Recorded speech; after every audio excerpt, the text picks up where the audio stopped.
Shalom, everybody. Oh, it's been a while since I actually did a video for our YouTube channel. We have had much happening here on the homestead. I wanted to give you guys an update and what happened to our dog Serun. Oh, what's the word?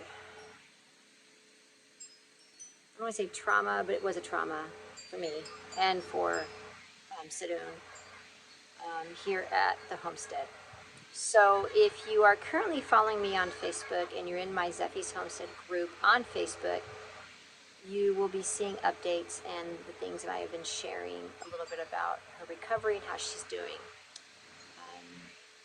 I have been very, very busy with taking care of her needs that I'm going to explain to you guys here in a minute, and also the homestead, gardening, putting in new seed, taking care of my children, taking care of my own health, cooking. I mean, when you have someone that is not doing well from a physical perspective, many things go on halt because your energy is being driven to take care and to serve.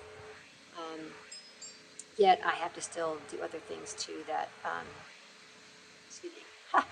that require my attention. So let's see. I will catch you guys up to speed here in a minute. But I wanted to say that my garden is doing quite well. I just put in new seed for lettuce, arugula, mixed greens, and some really pretty lettuce I'm hoping they will take. I put carrots in about a month ago, and those are doing well. My pumpkins, oh my goodness, my pumpkins are doing beautiful. Reminds me of Charlie Brown and the Great Pumpkin Patch, I think it was called, when we watched that as a kid. I've got so many pumpkins, and so I'm hoping to offer those to our, I'm so sorry, there's like a piece of hair in my mouth. I'm hoping to offer those to our New Beginnings co-op and share those out with people. So that's pretty cool. I'm seeing lots of orange, big, large circle things in my garden, and it's kind of neat seeing the transition from seed to the color that they are now. So not quite done yet, but hopefully before we go to Sukkot, October, I'll be able to harvest those things, and then we'll have somebody stay here and take care of the rest of the homestead. So that's doing well. My husband just started a new business. He is now a graduate of being a certified home inspector. And so if you like to go on Zeffie's Homestead under local business, you will see Bell Maintenance and Home Inspection. That is the business, and we are excited to serve here in North Idaho area to share in the gift that he has for the community. So that's pretty cool. And winter's coming. On a last minute note, the weather has changed drastically from a very sunny day yesterday on Saturday to today, where it's just cold for me, but it feels good. But I'm seeing winter on the horizons, and or the horizon, and got to get that wood in. We're doing actually okay so far. We've got ahead of the game this year, which is cool after 5 years of realizing you need to be ahead of the game. But there's other things that need to be done, like the chimney needs to be, we call it clean from the top bottom. I've got to winter weatherize my garden once everything is harvested. And so yeah. Oh, and we got new chickens. I just got about 10 more young layers. So we have a crew of about maybe 40 chickens right now, which is really cool because I got lots of eggs. I'm offering them to our New Beginnings co-op and to the community. I had to find Fiona a home today. It was really sad because we raised her as a baby duckling. But since Giovanni's death, she has been just really intense with trying to, I don't know what she's doing, but she's mounting the chickens, and some of them got hurt, and she's by herself.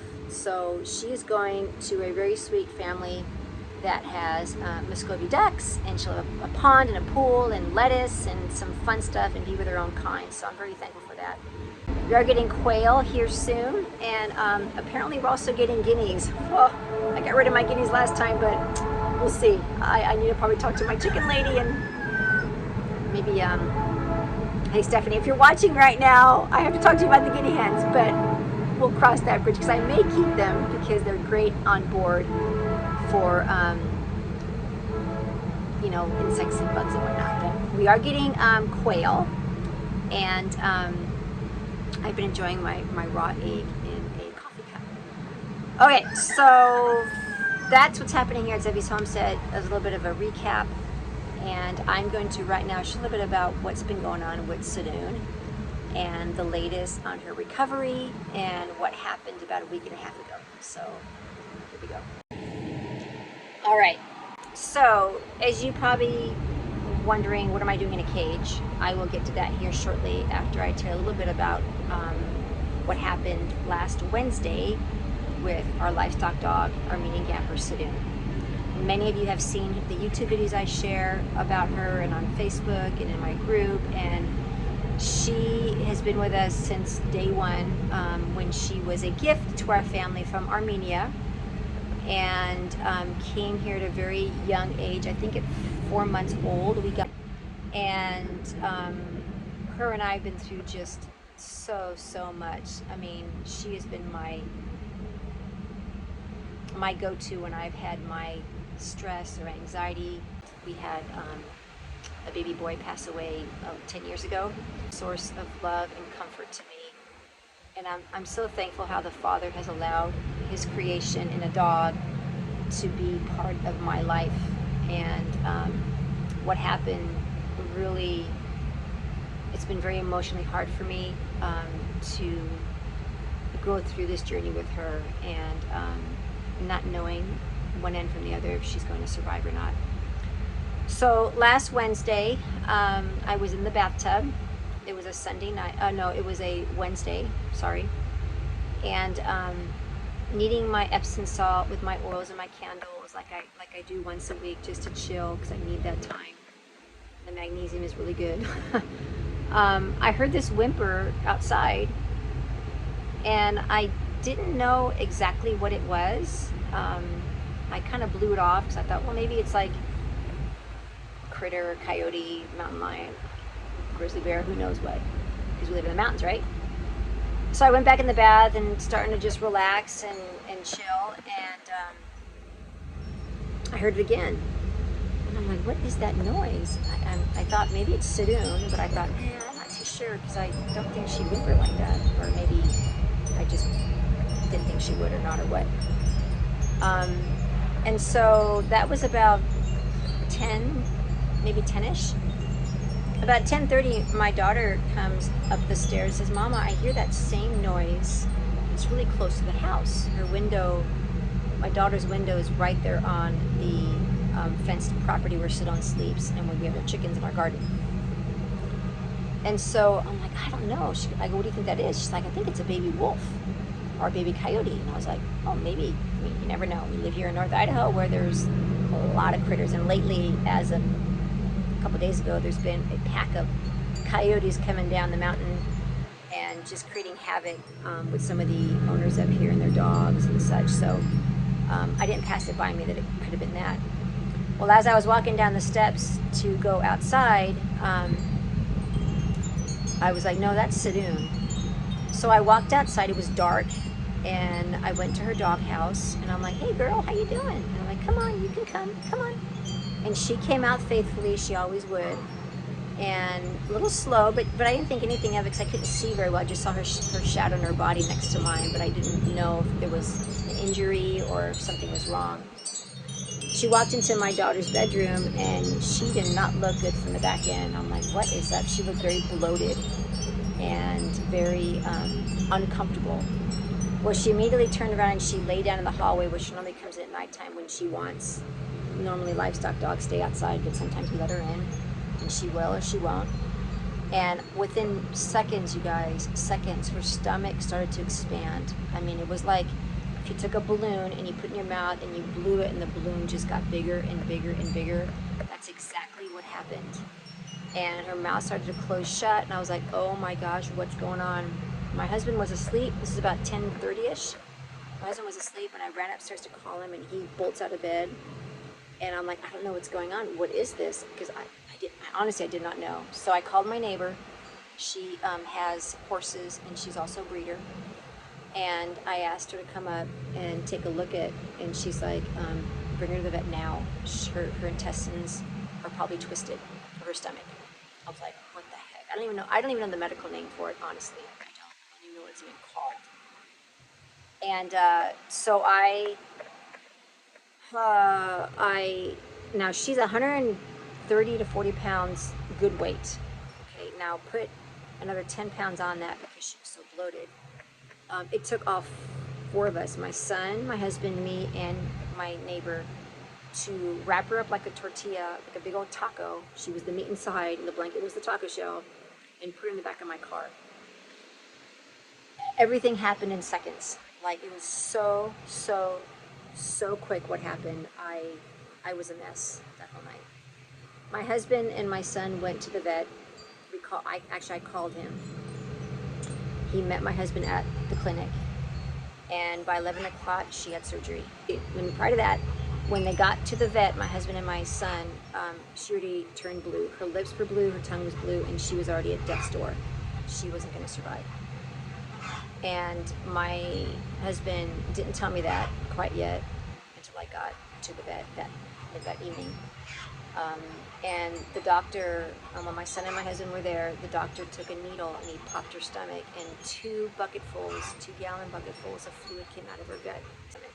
And so the doctor stitched up her stomach, he tacked her intestines to her stomach, and then stitched her back up again. That's been since last Wednesday, so we were on day 12, almost 2 weeks, right? And recovery has been so very slow. As you can tell, I am worn and tattered. I'm exhausted, and she currently is still not eating out of a bowl. Very little. We have to syringe feed her a couple hours a day with this urgent care kind of dog food stuff that the doctors gave us in a can. It's probably very common. And then I feed her in a bowl when she can. We've had people donate goat milk and raw cow's milk. She lacked a little bit of coconut oil. She was on a mat in our house, and she would soil the mats because she couldn't get up. So it was just a lot of cleanup and stuff. So we've had a lot of 24/7 care. My husband slept on the couch a few nights because we want to make sure that she was okay. So that's all been going on for like 12 days. As of today, as of the last couple of days actually, she has gotten up to go outside to go pee. She has pooped very little because there's not enough food inside of her gut to really, or her stomach actually, to really keep bowel movement. And she's still not eating a lot. So this week she's supposed to go back to the veterinarian to get stitches taken out and then make an assessment how she's doing. She has lost a tremendous amount of weight. And I'm doing everything I can to keep her weight on because she needs the calories and the weight to get healthy and strong, and she's fighting me on it. She has thrown up a couple times. So it's been a real hard, demanding season for us all. And currently right now, we have her dog run pen up. You can see the wire gates here behind me. And my boys put it up this morning. And she's laying down here next to me. And she mainly sleeps and rests. And the energy that she has is very little. So a couple of walks out of the property to go to the bathroom pretty much takes her out. I have her on some homeopathics. She had a little bit of a nerve damage with her paw because of the IV, I think. That seems to be healing okay. I have her on some rescue remedy, and we got some goat milk and some raw milk for her. Our vet bill is through the roof, just through the roof, and we're just trusting God that He is providing.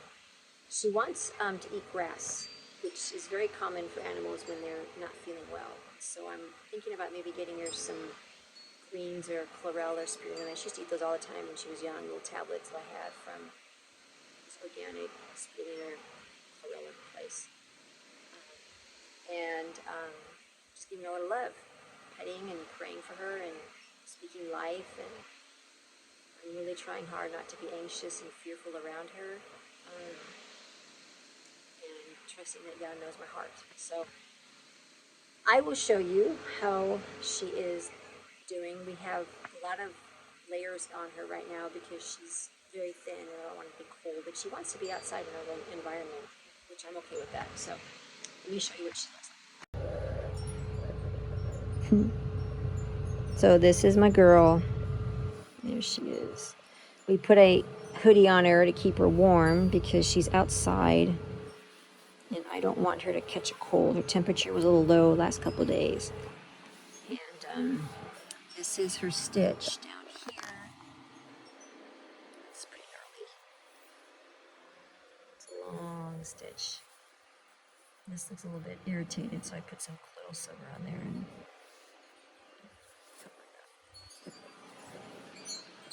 that's where she's at. Her dog bowl, we'll feed her again, see if she'll eat, and then she's got her water. So, Serun from running around and chasing birds and watching my garden and the animals and doing her rounds has come to a halt for now. I honestly don't know what direction she's going to take. I have given this animal to the father, and I said, if you desire to keep her alive until she lives her life out. Many dogs that have had this type of surgery have done actually well after. But if you decide to take her, then do so. And I'm okay with either or. I'll miss her dearly, obviously, and I love this breed. My friend has taught me when I first moved up here is to hold things loosely in my hands, right? Because they don't belong to me, and they're not mine to keep. When our son passed away 10 years ago, it was a very difficult time for me, and yet I also knew that it wasn't, they're not mine, right? They're on loan from the father, and my job is to train them up. So, Serun, Gamper livestock dog. We are in this together, her and I, with my family is supporting, and we're just trusting that however she is to pull through, that she will live her life out well. All right. Well, thank you for joining me here at Zeffie's Homestead. I hope next time my video will be the bearer of better news. But I wanted to give you guys an update because I know many of you have been following us here on YouTube, and I felt it was important to honor that. So I pray you have a blessed evening, and may it be shalom.